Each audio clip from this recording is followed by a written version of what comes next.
The USAID Education in Crisis and Conflict Network, in partnership with the International Network for Education in Emergencies, the Journal on Education in Emergencies, and New York University, are happy to present to you interviews with the authors. Hello, and welcome to the Journal on Education in Emergencies video webcast series.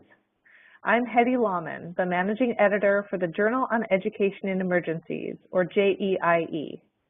We're thrilled to present interviews from academics and practitioners from around the world who contributed to JEiE's first publication. As you'll see on the slide on the left, we feature 3 research articles and 1 field note. Each of the video webcasts covers one of these articles and its key takeaways. Please also be sure to check out JEiE's second issue, available on the INEE website. Hello to everyone watching. My name is Pamela Montalbano, and I'm here with Julia Paulson, who contributed her research article to the first edition of the Journal on Education in Emergencies. Her article, I'm about to show it to you, is Whether and How, History Education About Recent and Ongoing Conflict, a Review of Research. Julia, thank you so much for being here with me. I'm so excited to talk to you about your article and your work in general. If you could just provide a quick introduction to yourself, of course, and the article. Sure. Thanks so much for having me here today. It has been a great pleasure and honor for me to contribute to the first issue of the Journal on Education in Emergencies. I'm a senior lecturer at Bath University in the UK, and I work on education and conflict issues. And what I've tried to do with this piece of research is to synthesize a growing body of qualitative research to try to understand more about what I think is a very important area of education and emergencies practice, and that is teaching about recent conflict or about ongoing conflict. So learning for young people having the chance to learn about a recent conflict in their context. So what this article does is it looks to synthesize 42 qualitative research studies from a variety of contexts in order to answer 3 research questions about how history of recent conflict is approached. The first is a kind of broad general question about how history as a subject is approached within education settings, because there have been a lot of changes recently around how history is conceived within national curricula, whether history is a subject taught in its own right or whether it's delivered through a subject like social studies or social sciences or civics education. That's the first question. How is history, all history, taught? The second question is, within that approach to teaching history, does recent conflict, does ongoing conflict feature as something that's taught within a national curriculum? And in cases where the answer to that question is yes, the third research question is, how is that teaching approach? So how is recent or ongoing conflict presented? What are some of the methods that are used to teach about that conflict? And as we all know, history education itself is such a contested area of curriculum. Real debates around whose stories are heard and whose stories aren't, which events are remembered, which people are commemorated, voices that are silenced and voices that are included. And I think in contexts that are affected by conflict, these debates become even more pressing, even more important, and even more contested often. And we know that history education, it's been identified by education and emergencies research as an area that can contribute towards conflict, and also highlighted as an area where there's a lot of potential for peace building. So there's a lot of kind of enthusiasm about the imagined contribution that a history education curriculum or syllabus might make towards building peace, and a lot of urgency around addressing things like biased narratives or exclusionary narratives. But we don't know too much, I don't think, about what's actually happening in practice in conflict-affected contexts. So that's what I was hoping to do with this review, is to synthesize the kind of individual case study research that's out there to see if we can pull out any trends and recognize any patterns in education and emergencies practice. Yeah, and I could see how history is just such an interesting, history education is so interesting to research because it's so controversial. And I'm wondering how did you get involved in it? And what is your piece of that puzzle? Good question. So I went to Peru in 2002 to work with an education NGO there. And I arrived just as Peru's Truth and Reconciliation Commission report was being released. So that report investigated 20 years of violent conflict in Peru. And working with an education NGO, we were really interested in the findings of the report, of course, and what it would mean for our work with teachers and with students. And in Peru, the Truth Commission ended up becoming a source for official textbooks that were produced for social sciences students learning about history of recent conflict.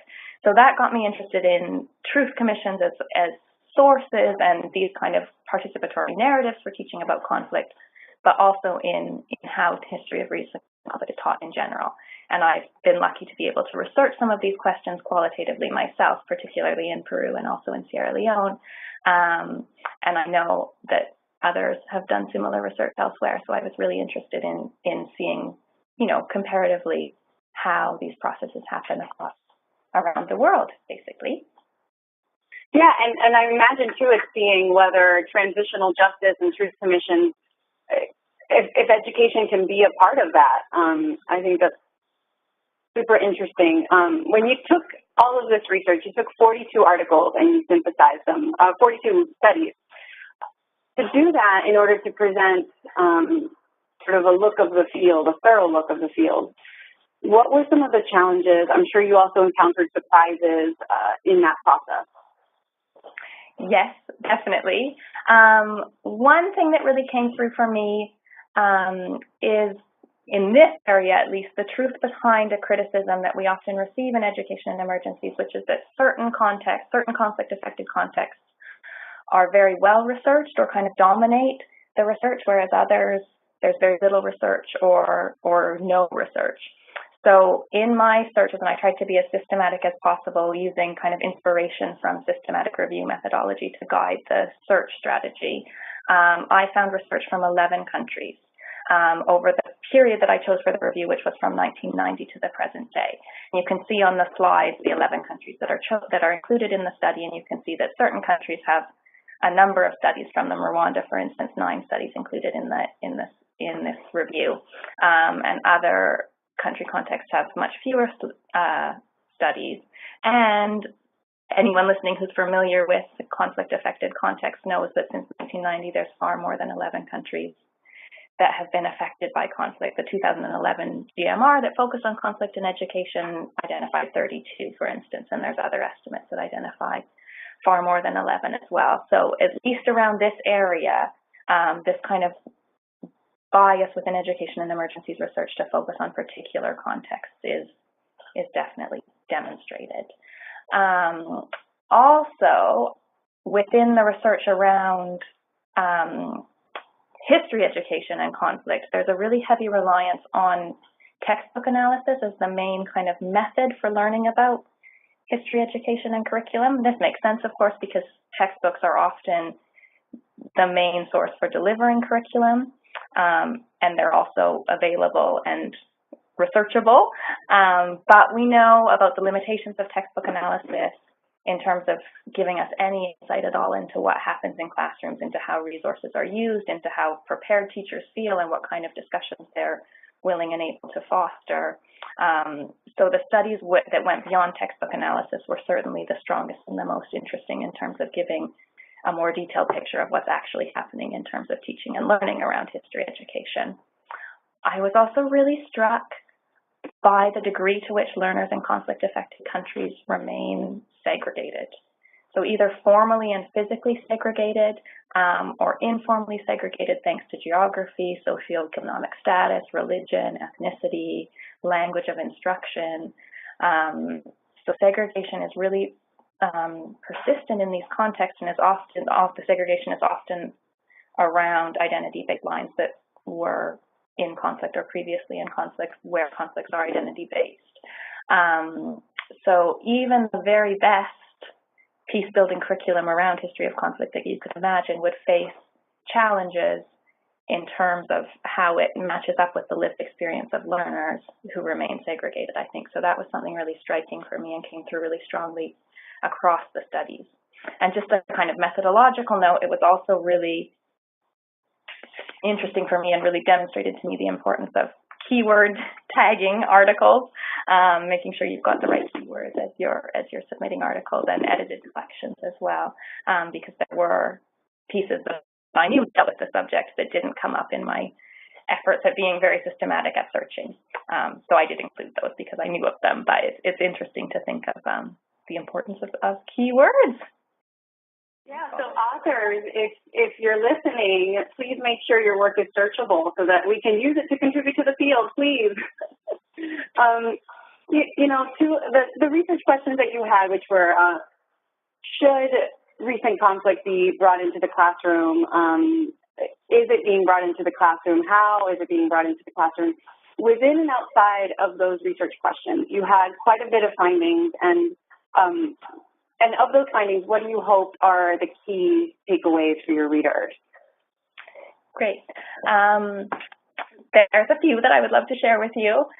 There's an interesting consensus in the more sort of conceptual or theoretical literature around teaching about recent conflict that lands around the area of an inquiry approach or a disciplinary approach to history as probably the most appropriate and the one with the most potential for contributing to peace building. So this is an approach that treats the learner like a historian, that gets them looking at a variety of different sources, that acknowledges history as something contested and constructed, and that, that aims to build a historian from the process of looking at history. And so it's very much about dialogue and about different sources and about acknowledging the fact that history is not fixed and that there are many different versions. So when you read more conceptual literature around teaching about conflict, there's a lot of agreement that this is the most appropriate source. However, when I looked in the review at how history education is approached as a whole across conflict-affected contexts, the disciplinary approach was only formally adopted in one national setting, which is Northern Ireland. It's also used in Northern Cyprus, but that is a contested area, as we know. So a national narrative approach to teaching history, the traditional approach of a kind of linear narrative with key dates, key events, key figures, one sort of national story, that really remains the most predominant approach to delivering history in these conflict-affected contexts. So often that happens in a social sciences or social studies subject rather than in a history subject, like history as a discrete taught subject within the curriculum. So you can see on the slide here the ways in which that kind of played out in different contexts. So there's this strong consensus that we should be using the disciplinary approach, but so far that is not the most commonly used approach. And how, it's a kind of pedagogical decision at a ministry level often, which is quite interesting as well, how a subject is framed and understood. Yeah, it sounds like it would be at the curricular level, but then also at the classroom level, et cetera, and whatever the national narrative would want. So in going on with this, you also looked at which countries are addressing the curriculum, the history curriculum. Absolutely, yes. And this is another one of the key points that I wanted to share with you. There's a number of cases in answer to that second research question, is conflict part of history curriculum? There's a number of cases you can see on the slide where recent conflict or ongoing conflict is not part of history curriculum, so it's simply not addressed. And in all of these cases, studies show that, of course, learners learn about conflict through their own lived experience of it, through their families, through the media. So this absence from the history curriculum doesn't, of course, mean that conflict isn't something that young people are learning about. And these takeaways are great for all the readers, but in particular, I have to think about history reform actors or history education reform actors. And I'm wondering for them, what do you hope is the most important point they glean from your work? Well, for me, what we've just been alluding to, this idea about silence around recent curriculum or silence around conflict in curriculum is not productive. Young people have direct experience of conflict or they learn about it from family, friends, and media. And while it's absolutely difficult to discuss what they know, what they've learned, and some narrative of conflict within classrooms, not doing so is missing a chance, I think, to mediate the knowledge that they come in with, to hear alternative perspectives on it, and to engage in what could be a contribution towards a reconciliatory or peace-building process. So I think this decision around not including recent conflict in curriculum is missing a chance for education to contribute towards peace-building. So I do strongly argue for history curriculum about recent conflict in classrooms, even though this review doesn't throw up many positive examples of this happening in a constructive way at national level. The review does highlight a lot of really promising practices happening in small scale, thanks to NGOs who are working with a few schools in particular areas.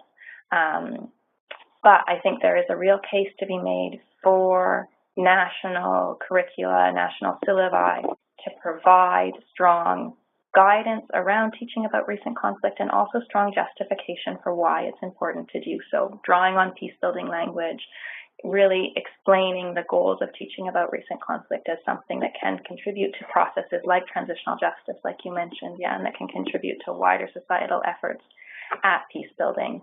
And alongside this policy guidance, I would argue really strongly for sustained commitment to teacher training and ongoing support for teachers to deal with their own experiences, lived experiences of conflict, and how those affect their possibilities for having these discussions in classrooms, and to support them to develop materials, to think about pedagogy, to think about the disciplinary approach as an option, perhaps.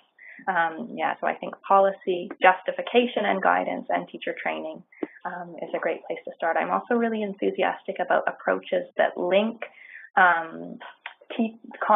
recent conflict in the past to the present, and kind of see conflict as something active with legacies and ongoing challenges to explore, and to kind of think about conflict as an active past as a kind of starting point for discussions in classrooms, I think holds a lot of promise. Going along with that, I think one of my biggest takeaways from the article is the part about segregation continuing in schools. You talked about this as one of the surprises that came up for you too, and just what can we do to work toward integration, and that's part of linking past with present. The present is that we still have segregation in schools, and for whatever reason. So those are my takeaways. For you, I'm sure that the findings have also informed your research moving forward, and I'm sure all of this fits into the grand scope of your research. If you could talk a little bit about how this article has guided you in future research. Absolutely. I think you've kind of drawn out something that's been really important for me in thinking about research that's focused around curriculum. That point around segregation and others in the article that kind of point to the ways in which education is organized, I think that's really essential to connect to any studies around curriculum. And again, that's a limitation of textbook analysis. Like, we can analyze textbooks as much as we like to see how peace building they are, but if we don't know about, how they're reaching learners, whether learners are learning in completely segregated ways, like you say, like there's these issues around how education is organized that need to be connected into curriculum research. So that's something that I'm trying to do in a new project in Colombia. So that's where I'm hoping to do some further qualitative research around these issues, focusing on issues of education organization, and then also on the classroom experience of teaching about recent conflict. Colombia, as many people will know, is kind of everything is happening now in terms of peace processes, transitional justice, and education reform. So with colleagues, I'm working on a new project there, which is wonderful. I was there last year and hope to be there again soon. And I'm also really interested in the kind of method side of this paper, the potential for reviewing qualitative evidence to kind of see more about practice in education in emergencies, to identify trends, to do some theory building as well. So kind of inspired by systematic review methodology, in the hard sciences, but thinking really about how that can be applied to reviewing research that will never have randomized control trials, for instance, and will shouldn't in many ways for the kind of research that we're doing. So I'm thinking of these kind of synthetic reviews as a method to employ to explore some other areas that I'm interested in. For instance, I'm working with a colleague, Michelle Bellino, at the University of Michigan on a project that's reviewing the ways in which truth commissions have engaged in different ways with education sectors since the 1980s. We're kind of thinking about review methodology in that. And I'm also starting a new piece of work on the very interesting peace education. We've got it in parentheses there on the slide. The United Kingdom's PREVENT policy, which establishes a duty for education providers from earlier settings to higher education institutions to prevent radicalization and counterterrorism within education. So kind of exploring that in a review that's looking at policy documentation as well as some of the qualitative research that's emerging on how this policy is being implemented in practice. And I'm using, hopefully, that review as a sort of first step to a more qualitative project that will explore this interesting take on peace education in the UK, where I'm based and live. I'd be interested to see what you find, and I'm also really excited to see Colombia on your list because, not only because it's been on the news lately, of course, for their efforts right now in transitional justice, but because it's not one of the 11. Exactly. So you're adding to that list. This is my final question. I just want to know if you have any other updates you'd like to share with everybody. Yes, I would like to let everybody know that with Michelle Bellino, who I mentioned earlier, and our colleague Elizabeth Warden, we're working on a special issue of the Journal Comparative Education on transitional justice and education. That's coming out in August 2017, and a number of the issues that we've touched on today will be included in some really great contributions in that journal. So yes, please check it out when it's available. Well, I will definitely be watching for it. I'm really excited to see what you do in the future. Thank you so much, Julia, for your time today, and of course for your contribution to the journal and to the field. Thank you, Pamela. Lovely to talk to you.